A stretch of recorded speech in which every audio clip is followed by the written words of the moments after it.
Azziad was making a TikTok video just the other day, doing what brought her to the limelight. In case you don't know what that is, dancing.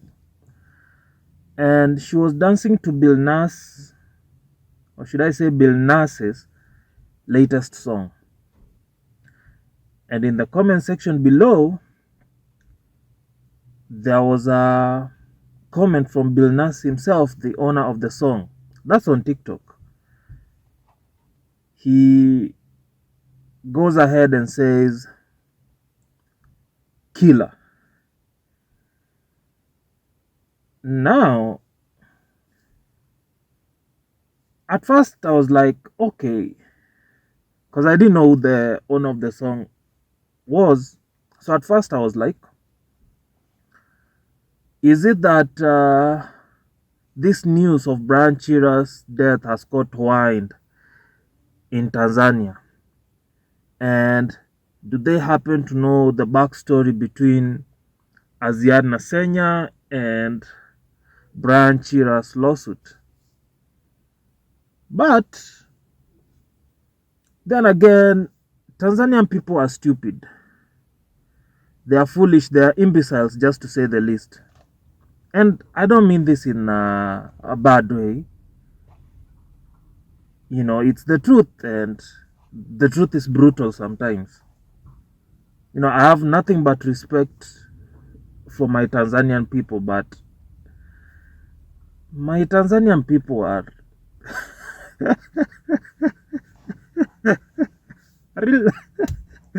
my Tanzanian people are a bit slow. Okay? So it later dawns on me that when Billnas types there "killer," he actually means that Azziad killed the dance, in which case she did not. In my honest opinion, it was just a normal dance. You know, huyu si ule Azziad wa kitambo. Azziad wa sasa ameshiba. Ule Azziad alikuwa na njaa, huyo naye alikuwa na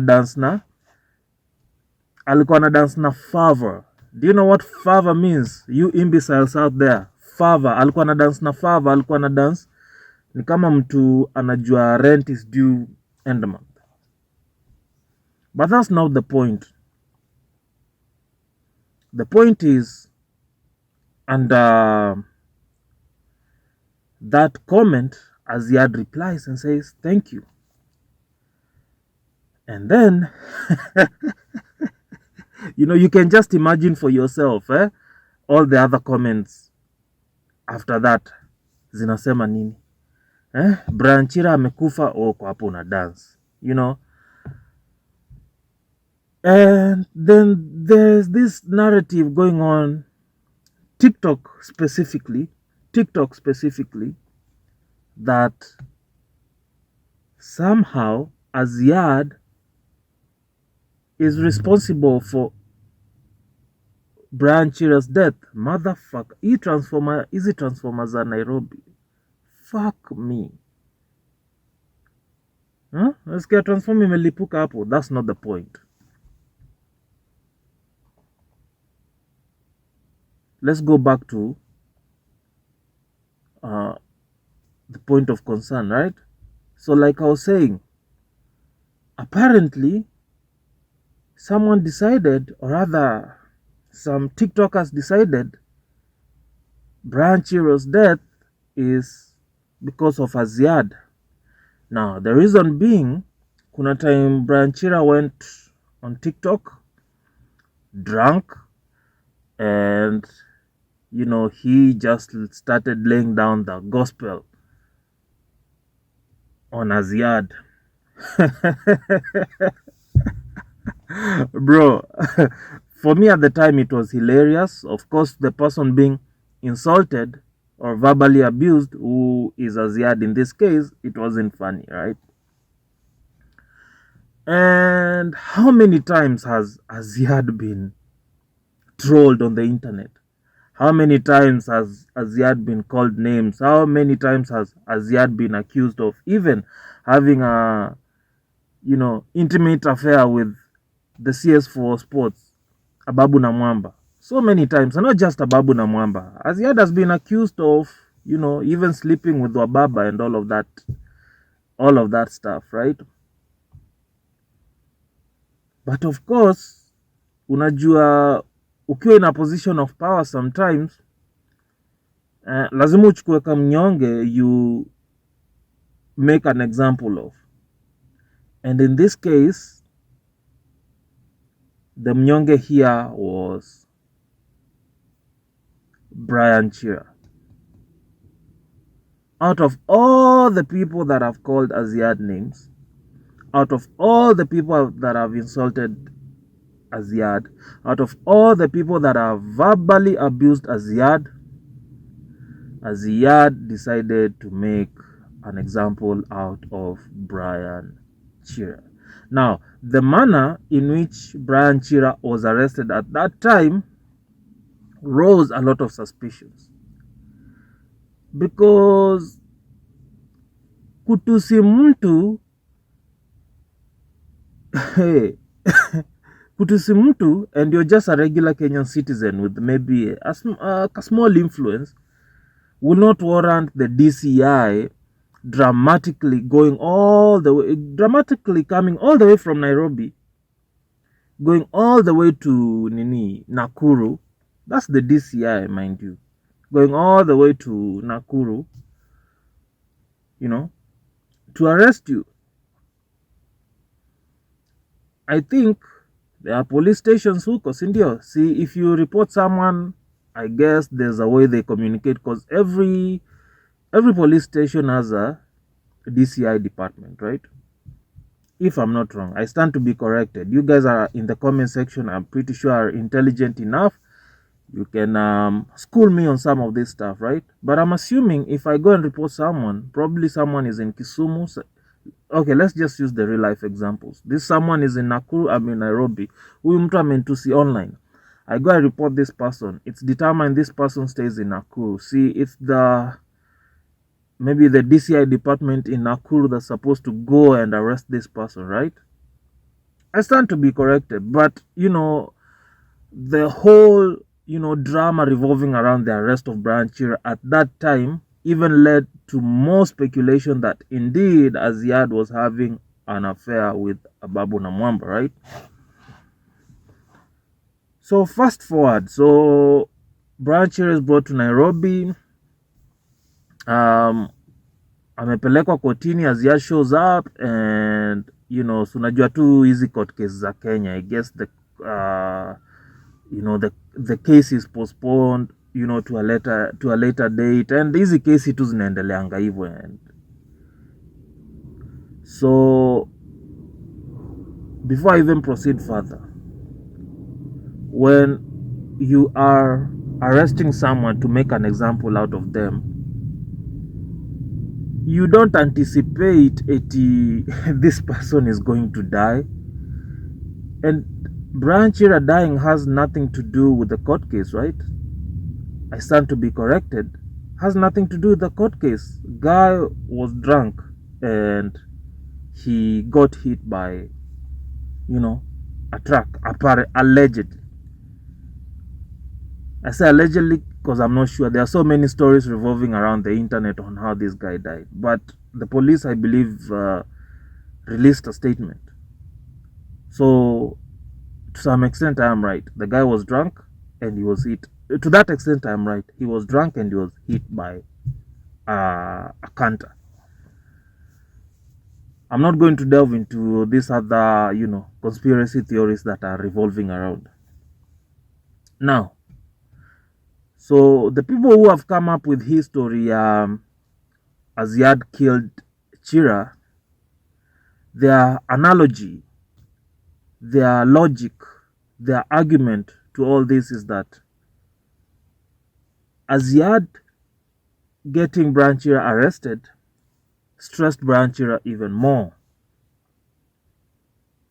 led him deeper and deeper into frustration. Remember, this guy was battling the death of his parents.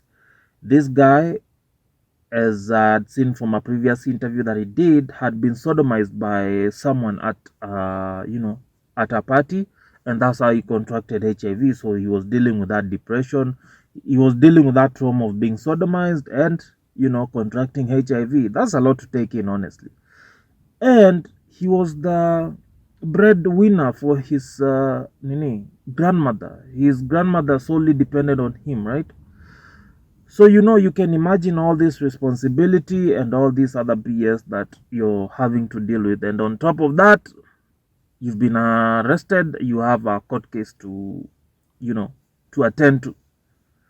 So eventually, I did see videos of him, revolving around of him apologizing to Azziad, telling him, Azziad, Azziad, we're young, we shouldn't nini. Bro, women are difficult, but if we even go by Director Trevor's narration of how Eve Mungai refused to let that lady who with her boyfriend stole from her Airbnb go, right? Remember, there's that lady and her boyfriend who stole from Mungai Eve's Airbnb. So apparently the lady was caught. The guy, alingia mitini, and the lady explained herself. She said that the guy, misled her, blah blah blah. She was put in jail after some time. Director Trevor pleaded with Mungaiv and told Mungaiv at least release this lady, because even the parents were pleading with them. And hey, Mungaiv na roho yake chafu bana, roho yake ya Jezebel, roho yake ya Delilah. And I don't hate Mungaiv, but anakwanga na roho chafu. I can personally attest to that. They once struck a reaction video I did. That's a different story. That's a story for another day. Okay. So Mungai Eve refuses to release this lady. Same as that guy, that cloud chaser. There's a comedian who was trying to cloud chase with the Mungai Eve's name, and it trended. He's saying that he used to date Mungai Eve before Director Trevor and all of that. And Mungai Eve got that guy arrested too, and that guy up until now ako jail. So that goes to show you how women are evil people, but that goes to show you how women are animals. Bro. So yeah, I did see TikTok videos, a lot of videos by Brian Shearer, apologizing. And from reports that I've gathered so far, Azziad never apologized. Azziad never even took the option to withdraw the case and have an out of court settlement, vitu kama hizo. Unaona, if someone apologizes, ushamshtua, ushampeleka nini, ameona hiyo stress ya kukesi, and mtu amekam openly ameapologize. I remember there's even one video I saw of Brian Shearer telling Azziad, I know you love this, I know you love this. Let's have a talk. Let's go for a date. Let's have a talk. I'll even bring you some of the things you like as a gift. Let's put this behind us. Brian Shearer wasn't he wasn't like the best guys, when it comes to sobriety, unaona. Like jamaa angefia to any moment na kutusi. But I don't think, and he would also, I think he had okay, I can't diagnose it because I don't know, but behavior zake zilikuwa kama za mtu ako na bipolar. One moment ako on this extreme end, on the other another moment he's on this other extreme end. One moment ni msemfiti sana, the other moment si msemfiti. So if you ask me, I think at that time that Brian Shearer was asking for Azziad's forgiveness, she should have just forgiven her. She should have withdrawn the case. I think at that time he had learned his lesson, and I don't think he would have repeated it the same. Repeated it again, sorry. Kufanya kosa si kosa, kurudia kosa ndo kosa. If he had eventually repeated it and started insulting Azziad once again after she's withdrawn the case, maybe then she could have just taken him back to court and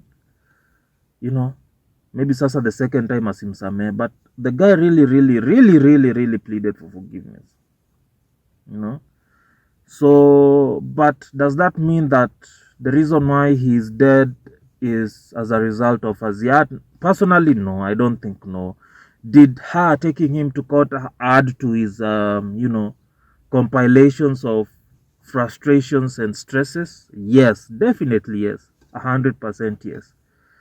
But we can't say she's the reason why he is currently dead. So people who are trolling Azziad, you guys need to stop it. And going back to Billnas, I don't know if Billnas called Azziad a killer because she killed the dance to his latest song, or he called her a killer because he also believes that she is behind Brian Chira's death.